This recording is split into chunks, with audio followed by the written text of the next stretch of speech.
Only mode. Hello, and welcome to today's webinar. I'm Nick Zulovich, the editor from Buy Here, Pay Here Report. In today's webinar, Credit Reporting Landmines, How to Sidestep the Legal Traps and Get Out Alive, we're going to learn more about this topic from Richard Hudson and Steve Levine from AutoStar Solutions. But before we get started, I want to go over a few housekeeping items for today's session. Please make sure you've dialed in using the phone number provided in your communication email, or you're able to listen to us via your PC speakers. We are recording today's webinar, and we'll make that recording and Steve and Richard's presentation available to you in the coming days. You will be in listen-only mode for this webinar, but we will reserve some time after the presentation for a question and answer session. You can submit your questions at any time through the questions box on the GoToWebinar control panel. And if for some reason we aren't able to get to your question today, don't worry, because we'll forward them to the AutoStar Solutions team so they can respond back to you directly via email. Finally, if you're having any difficulties during the webinar, please click on the hand icon on the control panel, and we'll try to address your concern as quickly as possible. So let me quickly introduce our two panelists for today's session. First off, Steve Levine is the Chief Legal and Compliance Officer at AutoStar Solutions. Steve has more than 25 years of experience representing Buy Here, Pay Here dealers and finance companies. He is a former board member with the National Automotive Finance Association and the past chair of its legal committee. Steve frequently contributes to a wide variety of trade publications, including Buy Here, Pay Here Report, and is a recurring speaker at Innovate, the Independent Dealer Industry Conference, which will celebrate its 8th year in existence later on this year.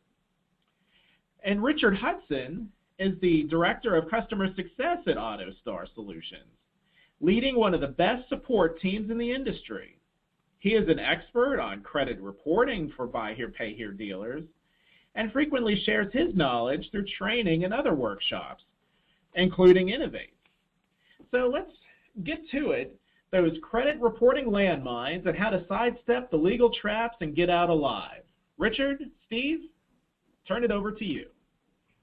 Hi, this is Richard Hudson, Customer Success Manager, AutoStar Solutions. I'm just going to, start this off just going over what I want everyone to get out of this. Really, this presentation is about looking at your entire credit reporting process as part of your compliance management, and kind of convey to you how important this is to your business. In the day-to-day minutia of support in our support team, we routinely get calls concerning credit reporting, and we see a lot of pitfalls out there, and not just in the way they're reporting it, but the way the process is structured in a lot of the business. So, and I'll just tell you, I've spent lots of hours, dozens of hours just in the last 6 months going through additional CDIA training, and every time I sit through another training course or go to another workshop, I find out there's so much more that I need to learn. So what we're going to do is talk about those big picture kind of pitfalls and maybe some things you can put in place to prevent them. We will, again, like Nick said, have an opportunity to answer some of the questions at the end of the webinar. If we can't answer those questions during this presentation, we'll send out an email once we're done. So, and if you get a lot out of this webinar, I want to invite you to check out our annual Innovate Conference for independent dealers and finance companies. We always say if you're looking for a tax-deductible vacation, that this show isn't for you. You can forget about sales pitches. We don't allow them in our presentations. It's specifically for Buy Here, Pay Here professionals who want real meat. It's jam-packed, the schedule with 10 separate tracks and over 80 classes, including credit reporting, 2 entire legal and compliance tracks covering the nitty-gritty practical topics like what we're going to be talking about today. In fact, attendees get access to more than $10,000 in legal advice just for the price of the conference. So if it sounds like a good fit for you, our next show is September 20th to the 23rd in Fort Worth, Texas. to register or get more details, go to myinnovate2015.com. That's myinnovate2015.com. Steve, hand it off to you. Good afternoon, everyone. I'm glad that we have such a strong attendance because I think this is just a vital issue that we talk about. Why are we here and how did we get here? You know, I think 10 or even 5 years ago, we wouldn't have had this good attendance. You had random lawsuits on a one-off basis. You had class actions going on around the country, but you didn't have this intense focus that you have today. I think it started when the CFPB came into existence, and they did something I thought was really clever. I think they recognized that can make more of an impact imposing its will directly on the credit reporting agencies and having them drive process change down to the users rather than going after all the furnishers themselves. I thought that was really effective. And I think that really brought the issue to the forefront. Then in the last year, you've had both the first investors and drive time matters, which have credit reporting components. I want to touch upon those for a second. I know that there's been a lot written and said about them, but I think it's kind of important to just go over at a high level what I think those cases are about. In first investors, there was a $2.75 million fine. That case, to me, is really about the fact that first investors, the furnisher of credit information, learned it was reporting incorrect information and allowed that to continue for 9 months.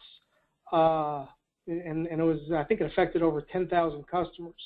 And the types of information being reported incorrectly were payment history, date of first delinquency, past due dollar amounts. I think they understated dollar amount customers paid each month, and their system didn't distinguish in between involuntary and voluntary repossessions. You know, again, the key to me for that case is that the furnisher continued to report the information, even though it knew it was inaccurate and already identified the problem. And it didn't require its service provider to correct the issue and just have them keep on reporting while changes were being worked on. Now let's compare that to drive time. Drive time, in my mind, has two components. There's the credit reporting component, and then there's the collection component. That resulted in an $8 million penalty, but again, that doesn't all have to do with credit reporting because there was a heavy collection component to that too. Here's what I think drive time is really about, and I view it a little bit differently. If you read the drive time order, and it's like 30 pages, but if you really dig into it, one of the things that stands out is until 2014, its written policies and procedures related to credit information were a page and a half long and had never been updated since inception. They didn't include a discussion, what the credit furnisher's duty was to do regarding investigations. The CFPB order goes into great detail about how drive time receives 22,000 credit disputes annually and only had 2 employees staffed to process these. It pointed out in their mind that drive time failed to establish reasonable written policies and procedures, and they thought that the policies were inappropriate to the nature, size, complexity, and scope of their organization. Because again, they're a big organization and they have a lot of customers. So I view those cases a little bit differently. Since those cases, you've noticed that state regulators are jumping on this bandwagon. I think Richard's going to talk a little bit later about the New York regulator action, which is going to have profound impact on the industry as a whole. And then there's always the plaintiff lawyers. I think that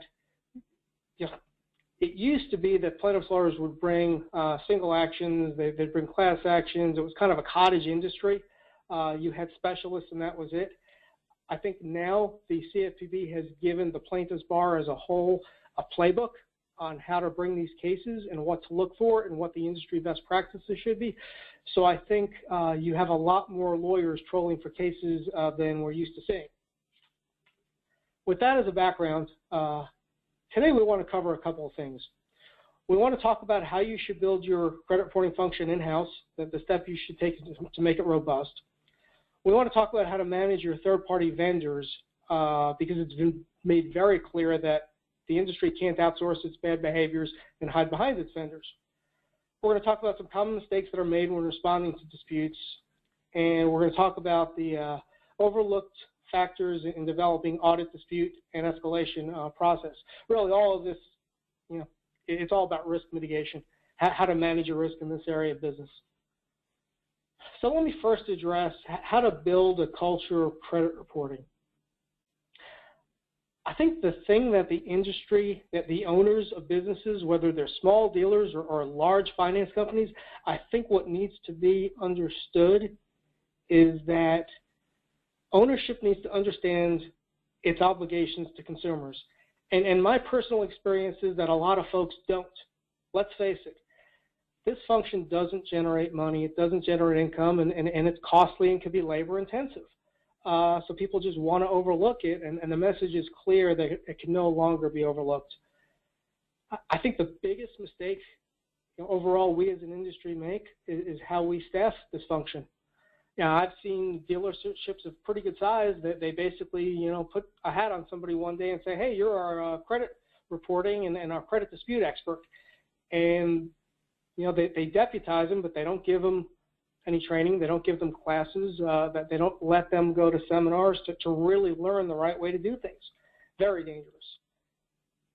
I think one of the problems is there isn't a lot of written policies that are in effect at companies overall. I think that's gotten better in the last year or two because of all the focus, but generally folks would have short policies, like in drive time, page and a half policy.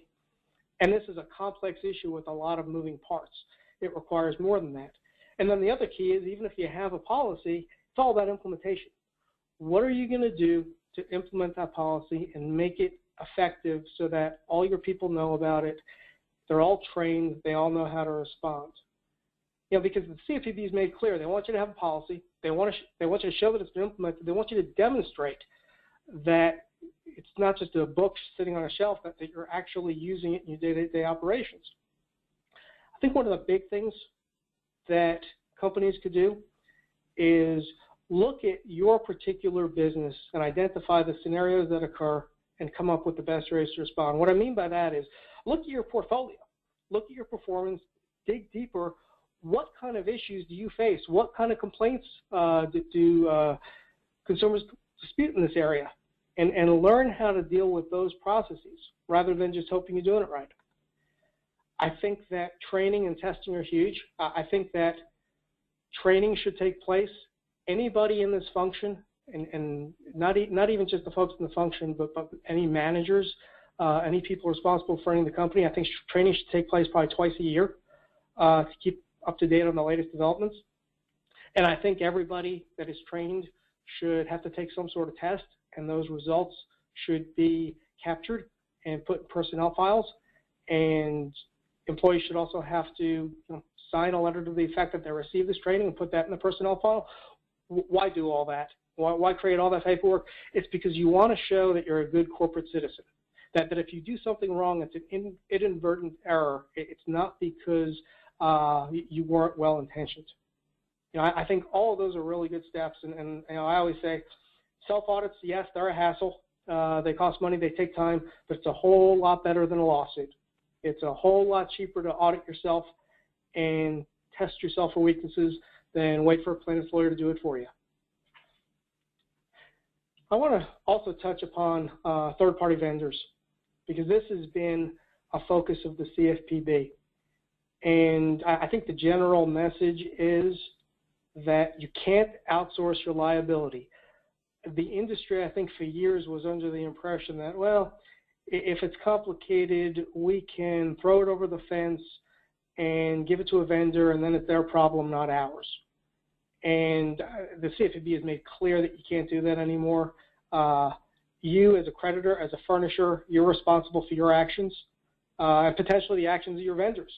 The CFPB has made it clear that they're going to have supervisory authority over vendors, and I think they're going to take that role seriously. Therefore, I think that creditors, furnishers need to do proper due diligence and actually qualify their vendors and examine their vendors. I go to shows and I go around from folks and I ask them, well, what made you pick that vendor? And a lot of times it's, well, I really like what the sales rep had to say. I got to tell you, that's not due diligence. You really want to take into account a lot of factors, and I'll just briefly mention. You want to look at how long they've been in business. I would look at lawsuits or other complaints that they've had to defend.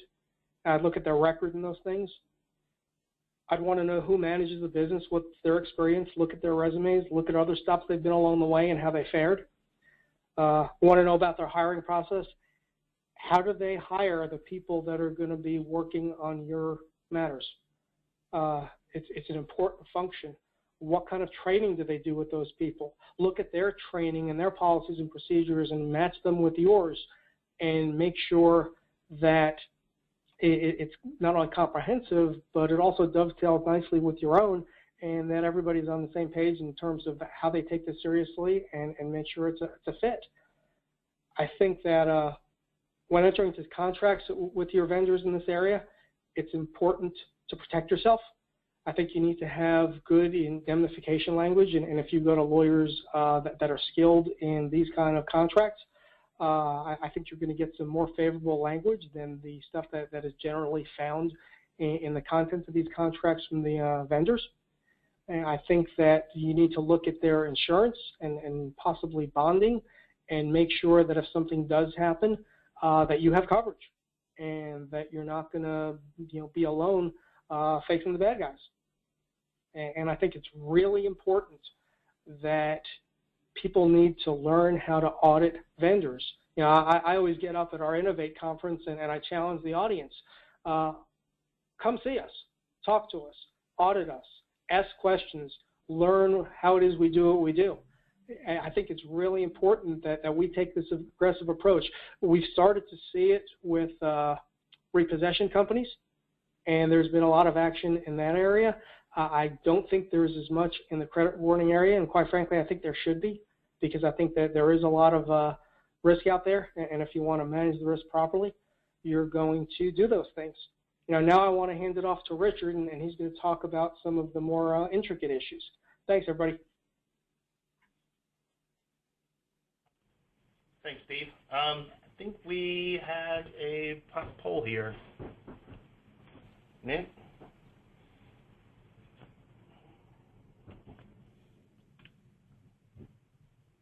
Nick, do you want to explain this? Individuals, you can just answer the question that's on your screen there. 4 choices here. The legal responsibility for proper credit reporting falls on which of the choices? A, the consumer, B, the furnisher, C, the vendor, or D, both the furnisher and the vendor. And please make your response now.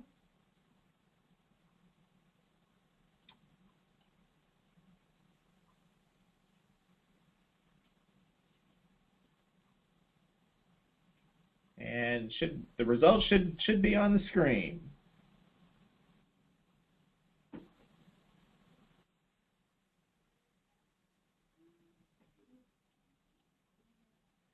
I apologize. My computer was being a little slow on me. Now that the results should be on your screen. Okay.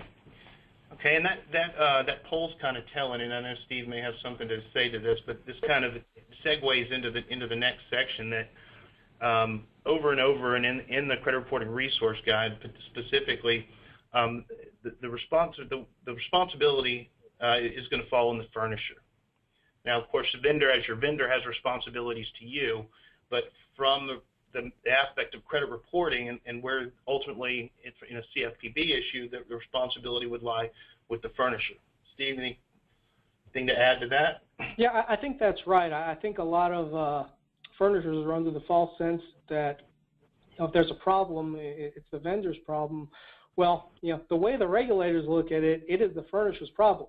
Now, the contract between the furnisher and the vendor, if it's well written, is going to say that the vendor has responsibility to the furnisher. But as far as the regulators go, the vendor is kind of secondary, and the furnisher is the one sitting there immediately in the line of fire. Right. And that, I went to a credit reporting workshop back in February, and that's one of the things I learned about that, which is getting into the responsibilities of furnishers, is everyone was there. There were people from organizations that have 100,000, or we had banks. I think there were a few large auto finance companies as well. We were the only software company there. But in discussing with them, that was one of the things I learned about the software out there. And I know we have a mixed group today. We even have some lawyers and some representatives from the Bureau on the call. But one of the things I learned was that everyone's software does a little differently, and that they all had different processes kind of to account for that. And we learned, and I learned from representatives of the Bureau that not all software, not all files, Metro 2 files, although submitted in the correct format, contained all the same information. Some didn't update certain things that maybe weren't required, but would be good to have or better to have to make the report more accurate. But ultimately, the furnisher is responsible for the data that gets sent to those bureaus. So, and it has an obligation to report what is defined as accurate information, and that really just means that the three things: it has to reflect the terms and liability of the account, the actual performance, what its delinquency was, date of first delinquency, and really most importantly, identifies the appropriate consumer. So, and the next big part of that, I would say, would be the primary, obligation, the most important obligation, other than reporting accurately the first time, is how you respond to those disputes. And that sounds a little simple, but it's really not. So, okay, we can go to the next slide. So again, assuming the furnisher is not responsible, and this is something that I'm going to talk about quite a bit, is not having a documented process that matches the complexity of your business. Credit reporting needs to be not just part of, but one of the critical components of your overall compliance management system, whatever that may be for your organization, because, currently, at least in the current climate, it seems like credit reporting is becoming more and more of a way for them to, I guess, for lack of better words, get at you, okay? They expect you to have a documented program, the CFPB. At the bare minimum, it has to include documented policies and procedures, ongoing training, as Steve mentioned, twice a year, and some kind of monitoring and corrective actions in the case that you either have a dispute, external dispute, or as found as a result of some kind of internal audit. So, and then in one of their bulletins, I think from 2014, they said a sound compliance program is essential to the efficient and successful operation of the supervised entity, and that's pretty much what they're requiring. So, a common mistake, like I said, is incomplete documentation and processes, and that the credit reporting process, depending on what software is used to create that Metro file, because it can be so variant and how there could be multiple touch points in the software that affect credit reporting. For example, whether a payment was taken or not taken, or misapplied to an account, wasn't applied towards delinquency. For instance, in our software, part of credit reporting actually starts in the repossession processing, so it's separate from the monthly finish of the cycle. Again, no training. That's probably the most common mistake I get. Probably, I would say 50% of the calls that I get as a support agent have to do with people that have never had training, or like Steve said, I'll get the call, hey, can you show me how to do credit reporting? My old employee left, and I've never done it before. So, and at that point, I really want to stop credit reporting and say, look, we can't we really shouldn't proceed until you know what you're doing. And then, of course, I recommend online training just to start with the CDIA, which we'll talk about in a little bit. Okay. The other mistake is failing to conduct reasonable investigation of those disputes. And I think those definitions have been highlighted by the CFPB of what they consider to be reasonable investigation. A big component of that also is documentation. So another big mistake we see that I mentioned that it isn't on this slide is the issue revolving around bankruptcies and how bankruptcies are reported. And I'm not going to go into a specific scenario because it's actually there's too many to list on an hour-long phone call. But if you go to the frequently asked questions section of the Credit Reporting Resource Guide, that section on how to report bankruptcies is probably one of the most robust in one way and then nuanced in another component of that guide. And it's very difficult to know all of those scenarios, even after looking at them sometimes for years. I'll get asked a question that's very specific to a certain situation, and it's pretty complicated, and you really have to make sure you're following the steps one by one by one. So so we're going to move on to the next slide, which is kind of best practices. And I really want to start with ongoing and reviews and updates of your internal processes, and that's really good from an organization. If you're a furnisher, that's really good as well internally for vendors like ourselves, that we have a documented review process for credit reporting. And then again, the ongoing training of staff. And this is one of the things Steve mentioned with the State of New York Attorney General in March at a settlement with the three main bureaus, and that settlement is bringing quite a few changes to the way they handle things, and potentially could affect the requirements of furnishers. And I think that was March 8th, I believe, was the effective date of that. And some of the changes need to be implemented within 18 months. And so let's see. For example, one of the requirements that hasn't been a requirement is if a contract is transferred to collections, that they're going to be required to furnish the name of the original where the loan originated. And they're going to prohibit furnishers from providing consumer information without a date of birth. And so these are all things that you need to make sure that someone on your staff is up to date with, so they know if there's any requirements that you need to discuss with your vendor or potential deficiencies in the software. It's something it's not doing today that's going to be doing. You're going to need to know that, reach out to them, and make sure they're going to be ready for that change. And then furnisher monitoring. Since not everyone on here is a furnisher, essentially what the biggest change is going to be requiring all the credit reporting agencies, the three, to create what they're calling a working group, so that they can monitor companies. And at least initially, they've set some guidelines, and I don't know they want the exact numbers, but they want like the top 10 industries that have disputes. They want the top 10 businesses within an industry that furnish disputes. But essentially, what they're being required to do is to disseminate that information directly to the CFPB on you guys. So next, again, I can't emphasize the emphasis on the dispute resolution. That seems to be come up over and over again in all of these rulings. And then document. I mean, it's so critical that you have every step along the way, from the time you get a dispute to what the resolution was, documented somewhere internally, so that you can go back in time and say, here's exactly what we did. Because it seems like a lot of it is not even that it's not that you necessarily didn't respond, but you just want to make sure that it's documented somewhere so that you can prove that. Hey, Richard, let me jump in real quick. Go ahead. Yeah. It's hard to describe what an adequate investigation is, but I'll tell you what it's not, and that's having somebody just check your system, go to the screen, verify that the number is the same as what's appearing in the report, and think that you've done enough. Literally, I had a client years ago. That's what they had somebody doing, and they got in a lawsuit, and that became one of the critical issues of the lawsuit.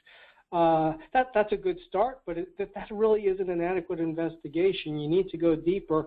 You need to look at what the actual customer complaint is, and go behind that. Maybe go to the underlying documentation, maybe go to the notes. And again, like Richard said, document that every step of the way so that you could illustrate, if anybody ever asks, you could illustrate what was the thought process. And to kind of, in that there is qualified people. I guess like Steve said, credit reporting is, depending on the complexity of the business, it's a costly endeavor. And even if you're a small business, you're still talking, $295 for the online course for the certification at least once a year. But I think it's really important that you have some of the best people working on this, and don't just, like he said, just put a hat on somebody who may or may not be qualified to do that. Okay, so what I'm going to do now is we're going to move on to the next pop poll and see. Pop that up for us.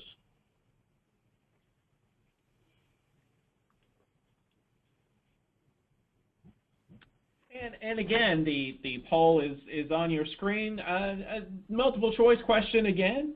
Are your employees who are involved in credit reporting CDIA certified? Yes, no, or not sure? So if you could, please take a moment.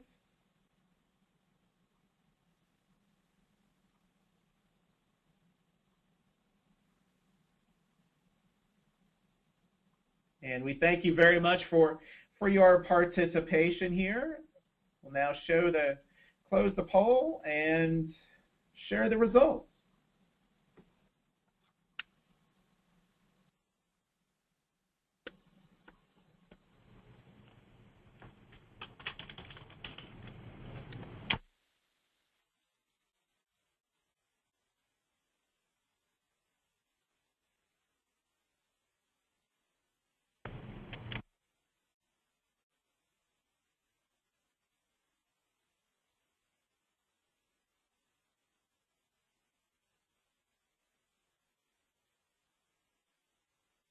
We thank you very much for participating in that poll. A vast majority answered no to that question, and moving on to continuing on with Richard and Steve. And I'm gonna just address that training, because when I first got involved with the CDIA 3 years ago, it was really an eye-opening experience. I mean, I knew how our software worked. I knew how to train people on how to complete credit reporting and gave classes at our conference. But to really get down to the nuts and bolts, they have and I forget the exact terminology. I know they don't allow you to use their name to say I'm officially certified, but you do get a document at the end saying that you completed the course. And that would be there's actually a specific course for data furnishers. It takes, 4 to 5 hours to go through that. It's very, very comprehensive. They go through a lot of the common scenarios that we see in our industry with regards to repossessions, with regards to collections agencies, and with regards to bankruptcies, and kind of walk through all those scenarios, as well as when you see one situation, you know that like for example, if you're reporting a derogatory, this other value must be populated. So I would start with their online training, and that's just always a good start. They also have a workshop. It's a 2-day workshop where the 4 bureaus that they're being innovative all participate, and you actually get 2 days where you can engage directly with representatives of the bureau. And that group is actually, the website's cdiaonline.org, and it's an industry group that represents the credit reporting agencies. Okay. Again, let me jump in real quick, because I know not everybody's going to want to go through that training, and that they're not going to want to pay that cost. And quite frankly, for smaller businesses, it may not be necessary. But I want to point out some other places where you can get training. There are the state associations that do a really good job. There are the NIADA, the NABD conference, there's the Innovate conference. There's lots of places online that have training. By all means, do something and then document it and be able to illustrate that you've taken this matter seriously. It's the difference between getting caught down the road and maybe not getting tagged so badly. Okay. Great, thanks, Steve. And so that just saying why we already discussed why the training has to be ongoing, because we have changes.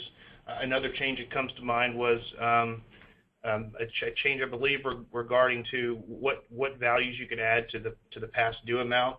That's changed in the last 3 years, I believe. We're going to go the common mistakes is not having a documented process that meets guidelines of reasonable procedures. I think Steve would probably argue when you're developing those reasonable procedures, would you get help from those agencies or for counsel, Steve? Yeah, absolutely. I think that's always a good idea. Okay, great. Okay. Let's go ahead. I think we're going to go to the next slide here. Okay, and that would be this number one when this actually was explicit in one of the rulings, not having procedures that match the scope, size, and complexity of your business. And not just that you develop these procedures, but they're updated ongoing. And that if that complexity increases, then you obviously have to respond by a change in the documentation. So that should be, someone should own that process within your group and make sure that that's something that they get on their calendar every month or every quarter to maybe do a review of that process. Okay. Again, one of the other common mistakes is not knowing all the responsibilities as a furnisher. I mean, I think there's guidelines, but without training, one of the problems we find is, not reporting. Going back to the previous slide. Not reporting information that you know or have cause to believe is inaccurate, and your duty is to correct and update that information, providing notice of dispute, and also data first delinquency, which everyone knows data first delinquency is used to determine when that drops off the credit reporting, and that's a required field that must be reported within 90 days of reporting any derogatory. Okay, I think we have one more poll here. And we do five choices to select from here. If the furnisher reports credit history incorrectly, its biggest worry is the CFPB, the FTC, state regulators, plaintiffs' lawyers, or all of the above. So ask that you'll please take a moment and respond. 5 choices: the CFPB, the FTC, state regulators, plaintiffs' lawyers, or all of the above. So again, we thank you for participating. And we'll close the voting and share the results. And those who have voted, pretty strong majority, Richard and Steve. Yeah, right? That's right. It is all of the above. And I'll add one more on top of that. In the last couple of years, I've seen a big increase on what the floor plan providers and sources of capital are asking for out of their dealers and finance companies. And they might be interested in this as well. So you have another worry to add on top of it. Because again, even if the CFPB or a regulator is not going to show up on your doorstep, you better believe that somebody up the chain that has money on the street, they're being audited, and they're going to ask these questions. And again, in the last couple of years, I'm seeing it like never before. So keep in mind that there's a lot of different ways that you could be attacked. So you've got to make sure your house is in order. Back to you, Richard. Okay. So what are the requirements? I mean, one of the things that we talked about earlier was how different software handles different points or different things that you do in your software can affect the credit reporting process. And so as part of, I would say, an overhaul or audit of your internal processes, I would try to back away from who's doing the credit reporting every month and try to identify any existing practices or policies that might affect the accuracy of your data. A real good example of this was, going through an audit with someone who was actually in the software choosing not choosing that the car was voluntarily repossessed. And so the system, of course, was just saying that basically it was a charge-off, and didn't realize that what they were doing upstream as part of that process was affecting credit reporting on the back end. And so that's a really good thing. It's not just reviewing the credit reporting portion of it, but everything that could affect that on down the line. Again, review your technology. Make sure that you do a full audit of exactly what's going on with your Metro 2 every month. You know what it can and can't do. Every software has certain limitations because of the way the software might be designed, and so you just need to make sure that what it's doing fits in with this compliance model. Another recommendation is historical audits.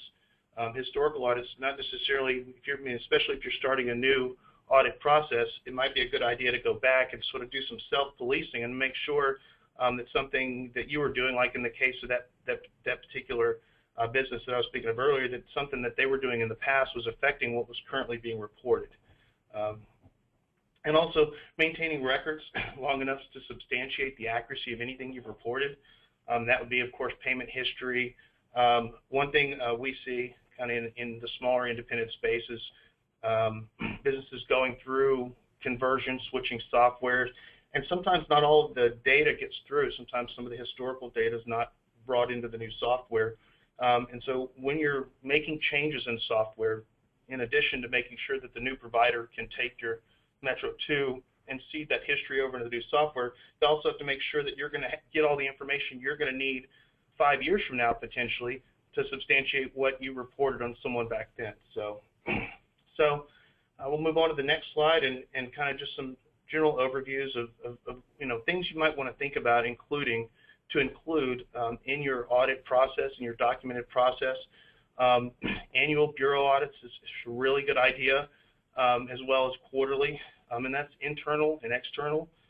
Steve, I don't know if you're familiar with, there's groups that will do external vendors that actually can go and do audits. A monthly pre-delivery audit, I would describe that as kind of an activity where someone goes through before the data is ever submitted to the bureaus, and has an audit process in place, whether you review 10 or 20 or whatever that number is. I guess it would depend on, like I said, the complexity of your organization, just to verify that what's there is correct, and then document all that and have it. And that's their first column of the CFPB's definition of responsible conduct on their website, is that self-policing is really one of the most important things you can do to show that you made a good effort to ensure the accuracy of the consumer's data. Okay, so I guess I'm going to talk about examples of documentation. Could be just any written policy procedure that instructs your employees on consumer dispute procedures. A written policy internal, probably something you might include as part of your employee handbook, or in mine it would be a department handbook for my support personnel, which would explain to them what's appropriate or inappropriate in credit reporting. Also, something to think about too is written policies, procedures on password and protocol, who gets to access credit reporting. That's really critical. And a minimum of one person who's responsible, like an owner of all of your accreditation activity. That would be your online training or your annual training at the workshop. So, and don't forget too, the Bureau is your partner in this process. I've talked to a lot of people who call us as a software vendor with questions, and I've always gotten a great response from the bureaus.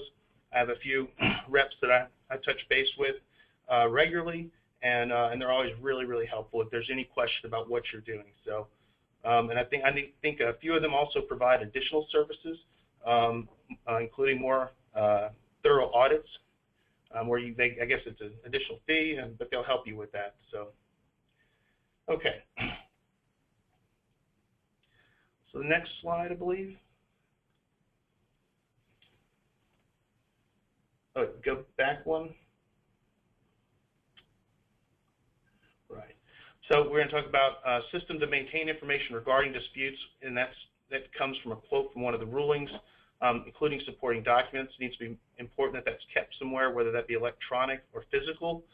And then what they're considering all relevant data. There were some changes within the last 2 years regarding eOscar and what information is actually able to be added into that system to review.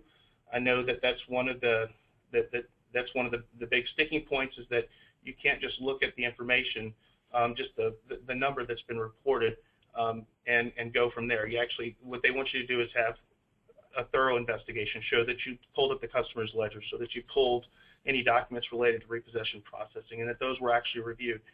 And that can be done with a checklist or a spreadsheet, but it's just that it's documented that you actually had a process that you reviewed everything as part of that.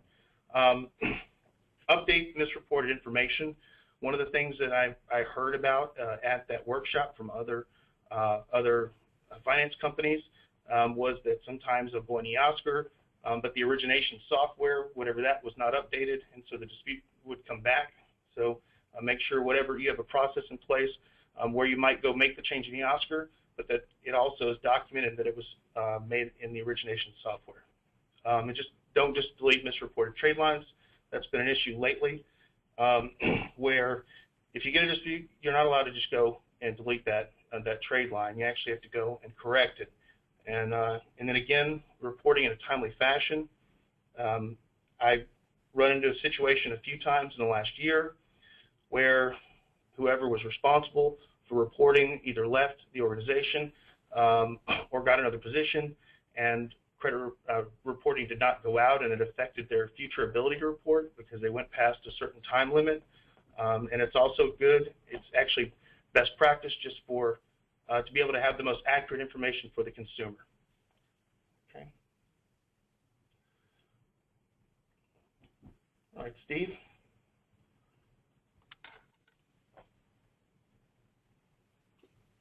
Steve, you want to? Yeah. You know, the thing you need to think about in all of this is what's right for you. It's really easy to get scared. You read the publications, the industry journals, and you think it's just a huge task. Yeah, for the biggest institutions, it is. For the smaller guys, it doesn't have to be.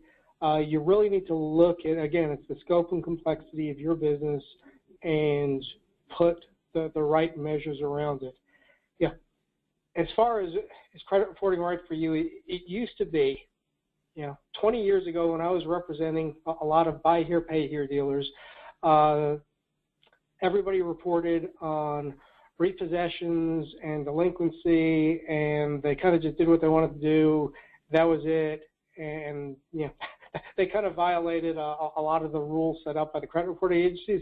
Can't do that anymore. Times have changed. You got to report the good.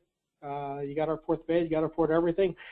For some businesses, maybe you shouldn't report. If you're not willing to make the investment and train your people and be responsible, maybe reporting isn't right for you. Certainly, if you want to be able to advertise that, we report and we'll help you rebuild your credit. Of course, you have to be aware of the regulations regarding being able to say that. But if you want to say those type of things, then you better report and you better make the investment and do it right. If you don't want to do that and you don't want to incur the cost, fine, don't. You're going to lose some benefit because there is benefits to credit reporting. But, you can't have the good without the bad. And, the bad is it does cost money.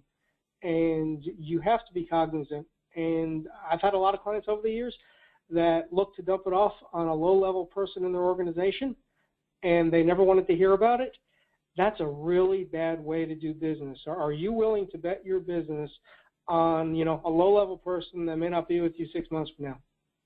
You got to make the investment and give it the responsibility to the appropriate person and, basically look at them as a partner in your business, and they're protecting you, and give them what they need. I know I'm getting on the soapbox about this, but it's just something I'm passionate about.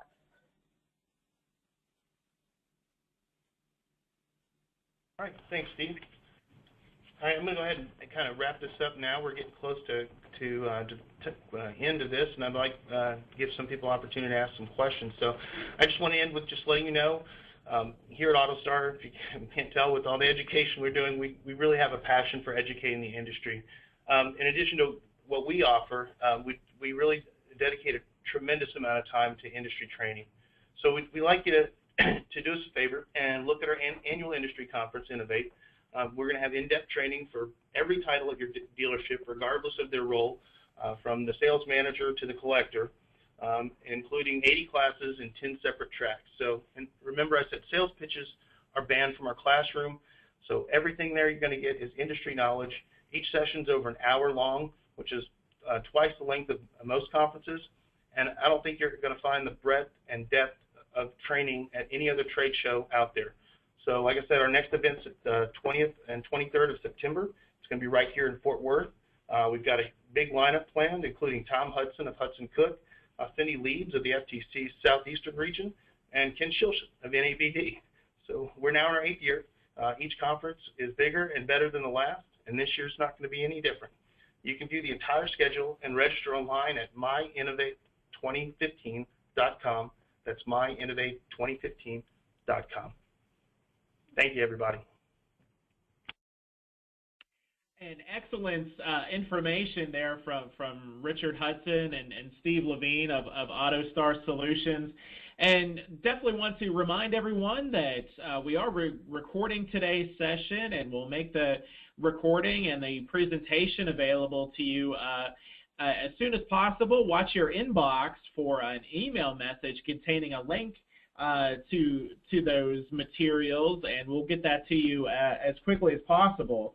And if you have any questions for Richard and Steve, please use the questions box on the GoToWebinar control panel, and we'll get to as many as we can here in the closing moments. And just to reiterate of the education theme that you emphasized about your great events, what are some other avenues that individuals and managers can get training in the credit reporting areas? What are some sound online outlets, perhaps, or where can they enhance what they already have?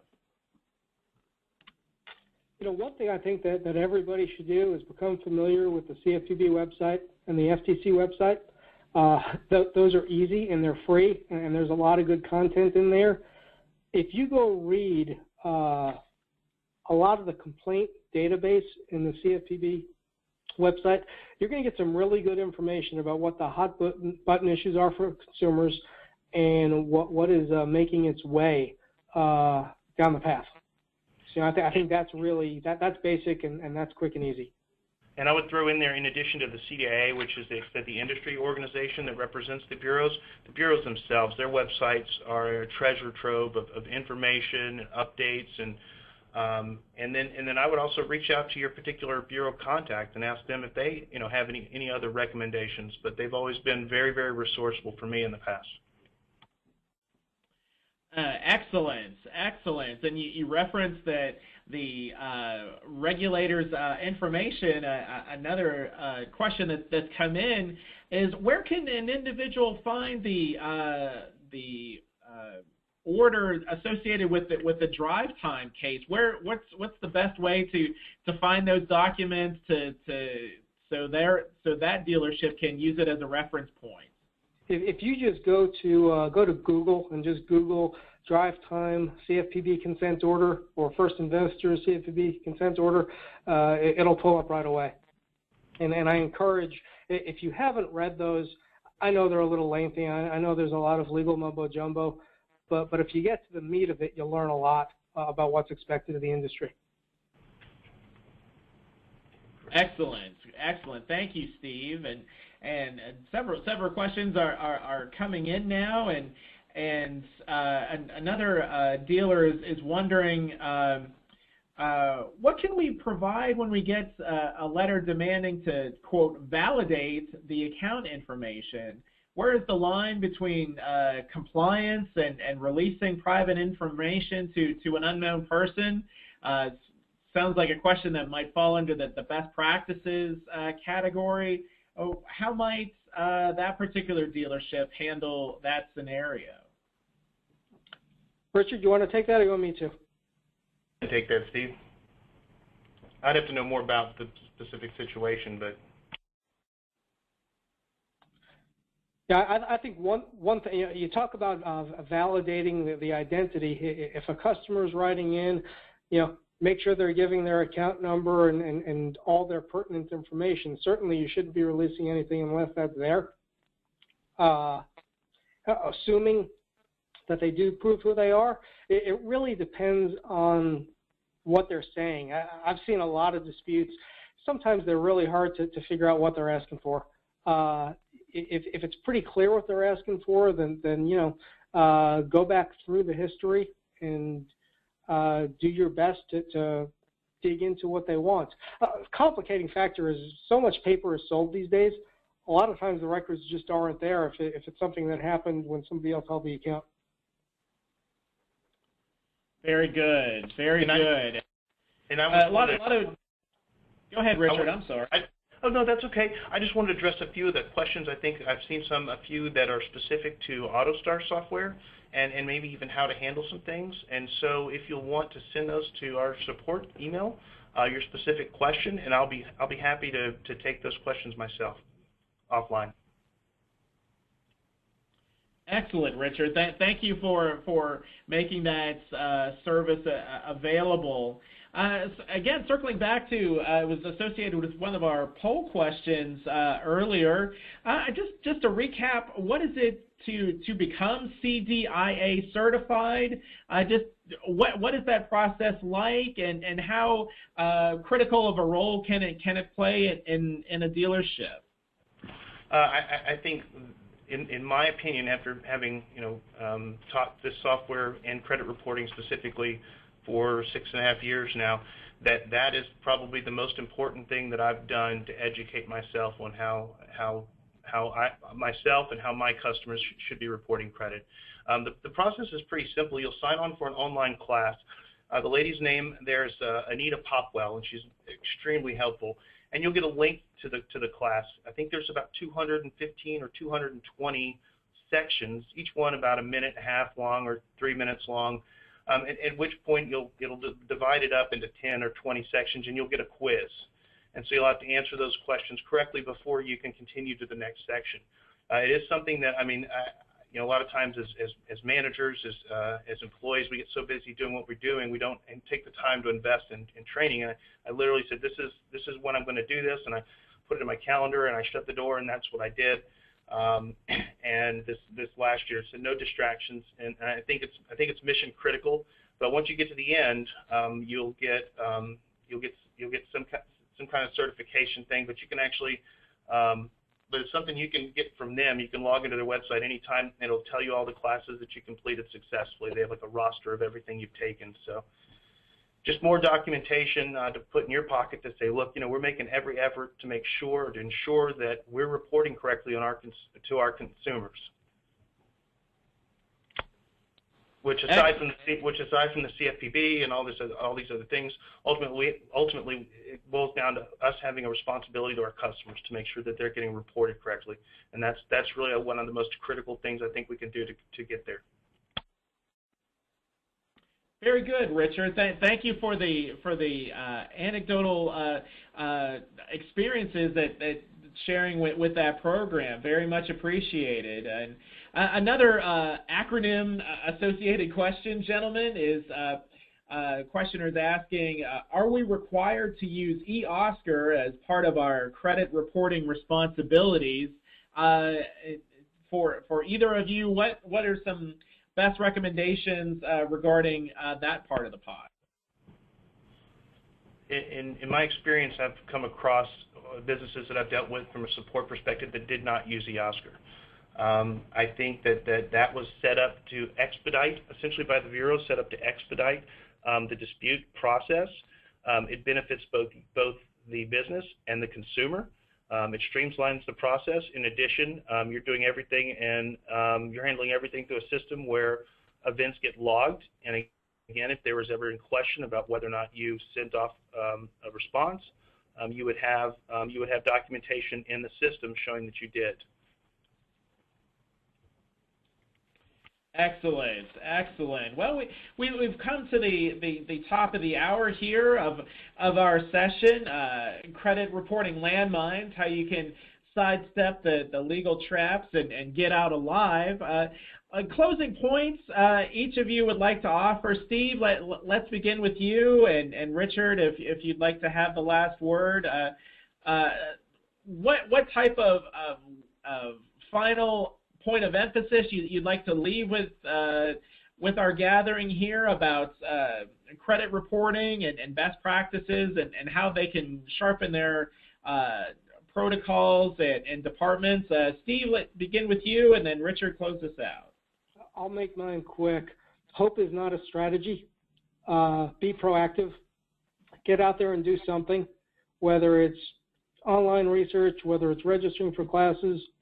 I encourage everybody to go today, meet with the people in your institution that are responsible for that function, and learn about what they're doing, check the process, ask them to see the policy, ask them to see the last time it was updated. If you do the kind of things that we've talked about over the last hour, you're going to be well ahead of the game.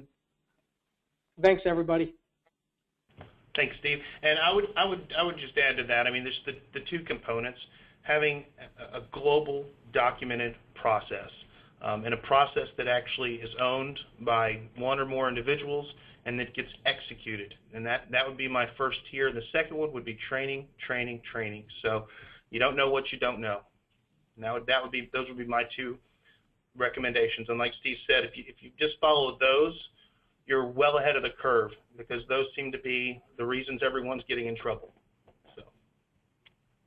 Excellent closing points, gentlemen. That's Richard Hudson, and before that was Steve Levine from AutoStar Solutions. And again, to reiterate, a recording of our session here will be available as soon as possible, along with the materials that each of our experts have shared today to improve the risk mitigation and best practices in your organization. So again, we thank you very much for joining us. For Steve Levine and Richard Hudson from AutoStar Solutions, I'm Nick Zulovich from Buy Here, Pay Here Report. Thank you very much for joining us. Thanks, everybody.